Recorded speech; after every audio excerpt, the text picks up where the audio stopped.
Hello, welcome to Lesson 2 of Mastering Java Volume 2 here. In this lesson, we're going to continue learning about reading keyboard input. We're going to be using the same system.in.read method we were using in the last section, but if you remember, I told you there was a couple of gotchas. And here I really need to go over those so that you won't get frustrated down the road. So first, we need to have the throws statement, java.io.io exception like this. And that's just because of the error handling in Java. We talked about that before, and now we're free to continue on. Let's start, first of all, by reading a single character in, and then I'll show you these gotchas along the way. So let's define a character, call it input, right? And then let's go ahead and accept some input from the keyboard. So first, let's print something to the screen to indicate to the user to type something in. So let's do an out print ln like this, and then we will say enter any key, then press enter. So we'll do like this, press any key, then press enter, something like that. We need to obviously put this in quotations, so I'll put a quotation, put a space, we'll do this, like a space like this, and then at the end of the line we're going to have a semicolon. Alright, so this is just an output guy, and if you want to run that, you can see that that's going to put this on the screen. Of course, it doesn't do any input yet until we actually collect the input, so we'll say input equals, and then we need to cast it to a character because everything's read in as an integer, so it'll be system.in.read like this. Now this is going to take the input from the keyboard. Now let's go ahead down here and let's put another output, system.out.println,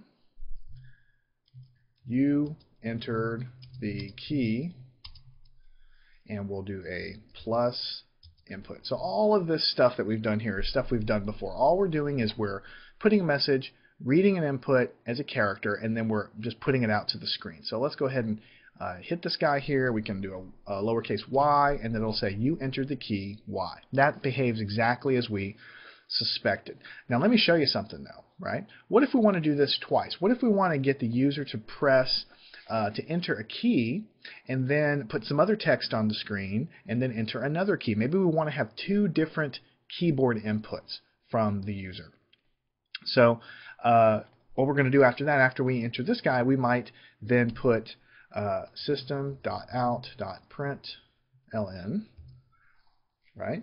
Let's put some more text, press any second key. So this is the prompt for the user to go ahead and press another key. So what do you think we should do? Well, we've already stored the first input into this variable and we've put it to the screen, so we can just collect the second input, right? So actually it's an exact copy of this statement here, so we can just copy this guy, just copy, you can drop it down there and paste it. It's the same thing as typing it in again. Essentially we're collecting another system.in.read, casting it as a character, and then we want to go ahead and print that out to the screen. So we can save a little time by copying this guy, which is just basically putting to the screen exactly what we input there. So let me pull this up here, and let's do this. Your second key was...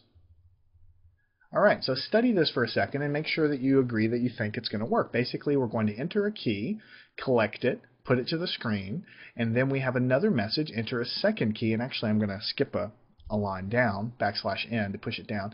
Then we're going to collect that second input and we're going to put it to the screen. Let's see what happens. Let's go ahead and save it. Let's go ahead and run it. Press any key, then enter. So I'm going to put a Y, and I'm going to hit enter and watch carefully what happens after I press enter. So what it says is you entered the key Y, then immediately it says press any second key, and it doesn't even really wait. It says your second key was, and it's basically blank. This is not how we expected the program to flow, because we think that when we get to this step, system.in.read, the system will stop and wait for a keyboard input, then we print it to the screen, then we say, hey, press the second key, then we expect this to pause the input again and say, wait for another keyboard, and then another keyboard entry, and then we'll put it out to the screen. But that isn't what happens. As soon as we get to this guy, it seems to print these to the screen without really waiting for our second user input. This is the kind of stuff I'm talking about when you have a gotcha here. It's something that you need to know how the thing actually works. The bottom line is the system.in.read command or input method. It basically reads 1 byte from the keyboard, right? But the thing is, or 1 character from the keyboard. But the thing is that it's the method is what we call line buffered. And what that means is that basically when you type the Y, let me run it again. Notice nothing happens. You can put the letter U. Nothing happens until I actually press enter. When I press enter, then it sends whatever I typed into the keyboard into my program, and then it continues on. But it only actually sends it to the program whenever I press enter. And also, this system.in.read, it only reads 1 character, also known as a byte, 1 byte at a time. So when we enter the U and we press the enter key, and then this read command reads the letter U, then we print it to the screen. But here's the real gotcha here. If you remember, this table right here, this is the ASCII character table. So for instance, if we enter the letter lowercase u like we just did, then it corresponds to a value of 117. But what you need to know about keyboard input is when it's line buffered like that, what that means is you type a bunch of stuff into the keyboard, it goes into a temporary memory area, and then when you hit the enter key, everything gets passed to your program. All right? But look over here on the left-hand side. See, we have all of these keyboard symbols here, but on the left-hand side, we have all of these like invisible things like tab, line feed, form feed, carriage return. There's a lot of other things here, and they all have corresponding ASCII codes.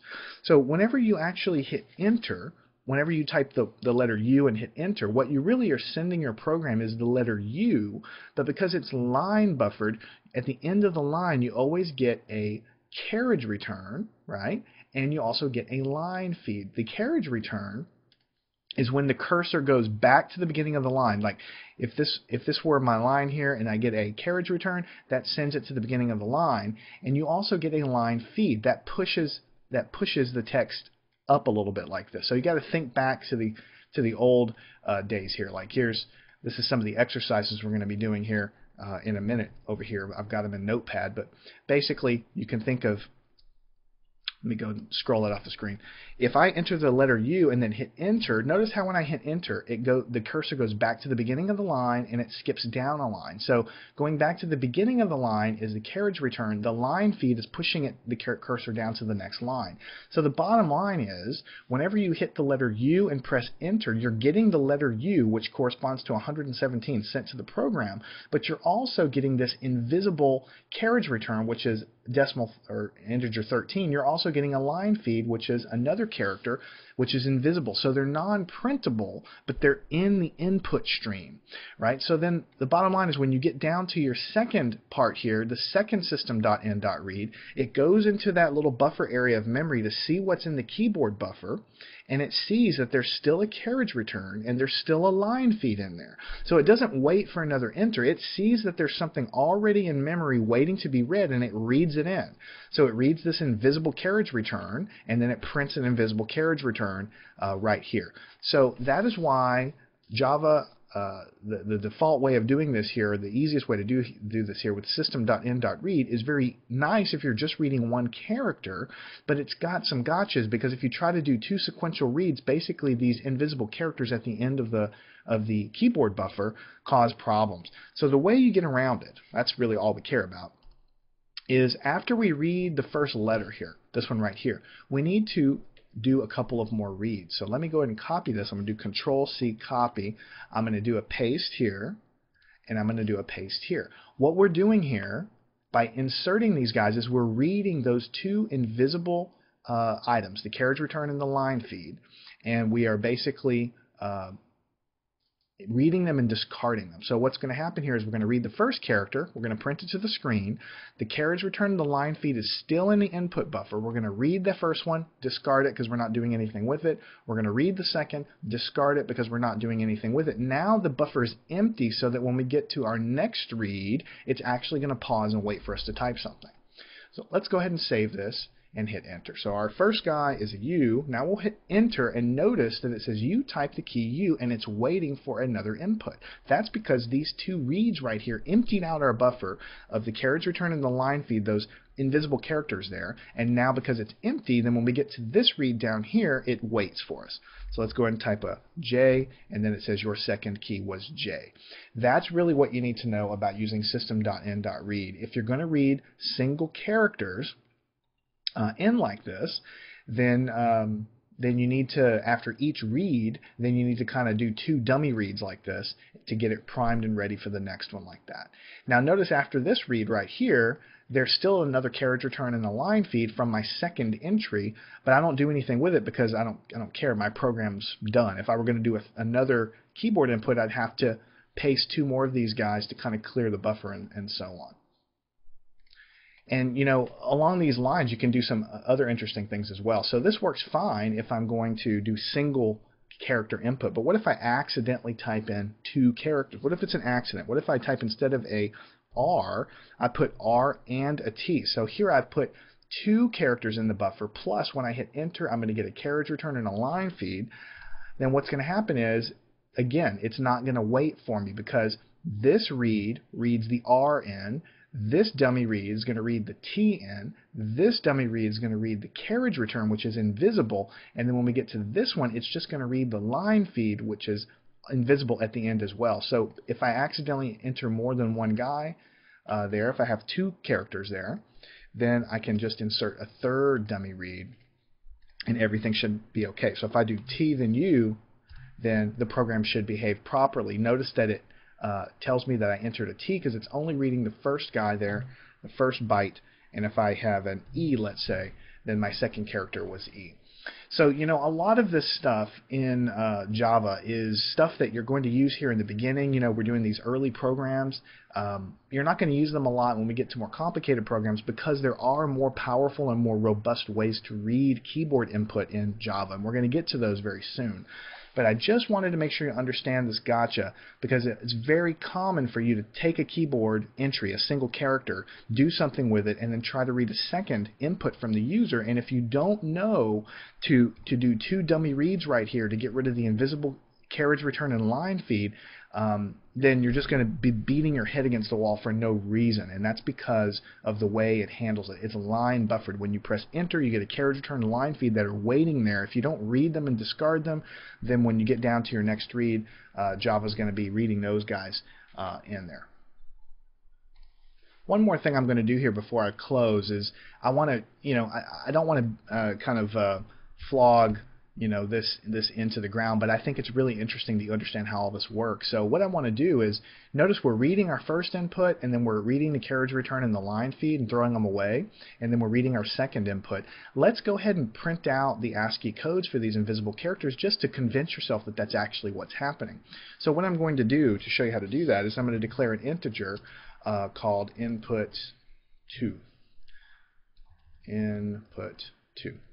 And what I'm going to do here is I'm going to read these dummy characters into the variable input2, but because I'm reading them in as integers, I don't need to cast them as characters. So essentially what's going on is I'm reading the first character that you input as a character and printing it out, and then I'm reading the two dummy characters, carriage return and line feed, but since I've declared this as an integer, remember I said system.in.read always reads everything in as an integer, so I'm going to put that into a variable, and I want to print the ASCII code out. And if I've done everything right, then I should see some of these codes over here, you know, that would correspond to what I've been telling you here. So after the first read, let's do system.out.println, and let's do invisible character like this, and we'll do input2.